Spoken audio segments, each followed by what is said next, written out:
Waduh, Masya Allah. Tapi ini bicara soal marah sama anak. Tapi kan ya namanya anak yang mohon maaf. Mungkin ada saatnya dia lupa, dia melanggar syariat Islam atau melanggar hukum juga. Nah ini kan tugas orang tua untuk mengingatkan. Saya mau ke Ustadz Syam nih. Ustadz bener gak sih? Katanya ada waktu tertentu, waktu yang tepat untuk marah sama anak. Atau waktu marah untuk, waktu yang tepat untuk marah secara general gitu ya.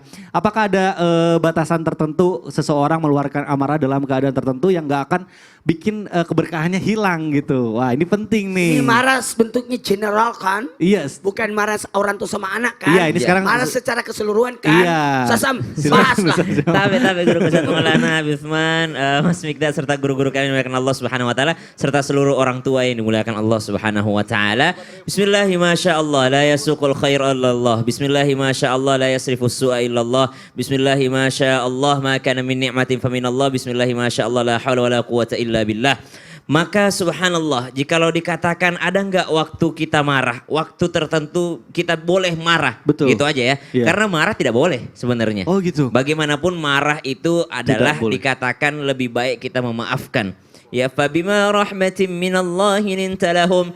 Dengan rahmat Allah kita berlaku lemah lembut. Sedangkan marah itu bukan bagian daripada lemah lembut. Kecuali ada orang yang dalamnya marah lalu yang nampak adalah senyumannya. Atau seperti baginda Nabi SAW. Ketika Nabi SAW marah yang terdampak hanyalah wajahnya memerah. Namun Nabi tetap berakhlak mulia. Maka subhanallah jika dikatakan adakah keadaan-keadaan seseorang boleh marah? Satu, boleh marah atas kemaksiatan. Tapi bukan marah terhadap orang yang bermaksiat. Subhanallah. Marah terhadap kemaksiatan tapi bukan marah kepada orang yang bermaksiat. Marah ketika anak tidak mengenakan hijab misalnya. Marah ketika pasangan misalnya tidak mengenakan hijab. Karena laki-laki yang tidak marah istrinya bermaksiat adalah laki-laki dayuth. Laki-laki yang tidak akan pernah mencium bau surga.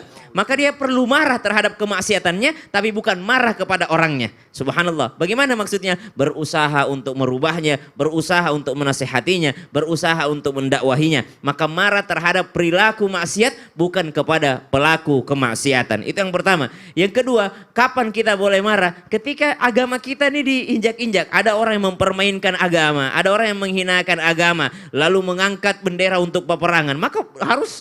Maka harus berperang. Jikalau itu duluan orang lain untuk mengajak peperangan. Bukan berarti kita memerangi orang lain. Tidak. Tapi Islam diajarkan kalau ditindas tidak boleh diam saja. Subhanallah. Kemudian dikatakan bolehkah marah misalnya untuk sekedar menenangkan diri. Contoh misalnya suami istri gitu ya. Marahan. Kan biasa tuh marahan. Bukan marah-marah tapi marahan. Ada marahannya. Maka di dalam Al-Quran disebutkan.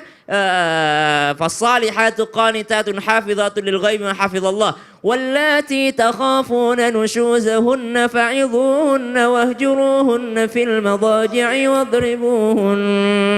Waktu yang tepat untuk marah sebagai pasangan suami istri, suami kepada istrinya adalah fa'idhuhunna, setelah menasihatinya dia berlaku buruk. Setelah menasihati, kok nggak mempan nasihat saya, ya. Kemudian fa'idhuhunna wahjuruhunna fil madaji'. Boleh marahan nggak? Boleh, tapi masih di dalam kamar. Boleh didiamkan, tapi masih di dalam kamar. Subhanallah, tidak boleh di luar ruangan. Baru setelah itu wahjuruhunna fil madaji' wadribuhun. Boleh dihukum, tapi bukan dengan emosi. Subhanallah, marah karena kemaksiatannya, bukan karena pelaku maksiatnya. Subhanallah. Jadi ada tahapannya. Setelah dinasehati, setelah didiamkan, ini marahan kan biasanya didiam-diaman tuh. Nah, itu diam-diamannya nggak boleh di luar ruangan. Subhanallah. Nah, sekarang ada lagi batas waktunya. Batas waktu seorang muslim dengan muslim lainnya diam-diaman itu cuma 3 hari. Kalau lebih daripada itu maka tidak halal bagi seorang muslim mendiamkan orang lain lebih daripada 3 hari. Apatah lagi mendiamkan karena urusan pribadi. Urusan pribadi. Hanya karena nggak diajak main, tiba-tiba diem-dieman. Udahlah, dia kayaknya nggak mau berteman lagi sama saya. Hanya karena nggak diajak jalan. Nah ini nggak boleh karena urusan pribadi. Iya. Nah yang boleh mendiamkan hanya ketika urusan yang menyangkut syariat Allah Subhanahu wa taala. Aduh, Masya Allah. Jadi 3 hari itu maksimal ya? Maksimal. Oh, itu pun bukan nggak boleh urusan pribadi. Iya ya. Karena pribadi. Waduh, saya nggak boleh marah-marah nggak diajakin nonton Spider-Man sama Ustadz Maulana berarti. Waduh, pas banget kalau gitu. Terima kasih Ustadz yang penjelasannya.